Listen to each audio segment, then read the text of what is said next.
Hello, সকাল সকাল ঘুম থেকে উঠেই স্নান টান করে একদম শাড়ি টাড়ি পরে রেডি হয়ে গেছে। তো সবার প্রথম চলে এসেছি আজকে বাবা ভূতনাথের কাছে, যেহেতু আজকে আমাদের দোকানে পুজো। তো দোকানে পুজোর জন্য ভূতনাথতলায় পুজো তো দিতেই হবে, আমাদের গ্রাম্য দেবতা বলে কথা, তাই না? তো বাবা ভূতনাথকে দর্শন করে তারপরে আমরা চলে যাব বাড়ি। তারপর তোমাদের সঙ্গে শেয়ার করবো আমাদের বাড়ির পুজো।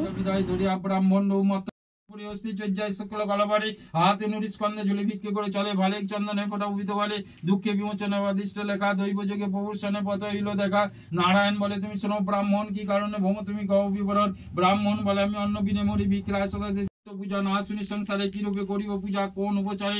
ব্রাহ্মণ কথা শুনে সত্যদেব কয় কইব তোমাকে আমি পূজার নিজেকে চলে এলো ব্রাহ্মণ গিলে প্রাণপণে নানা উপচারে বন্ধুবান লইয়া দিয়ে শক্তি পূজা করে ভক্তি বলে করে পূজা সত্য অজ পঞ্চানন ভাবে সর্বগুণ ব্রাহ্মণ আলিপতি যাইয়া গমন শীঘ্র।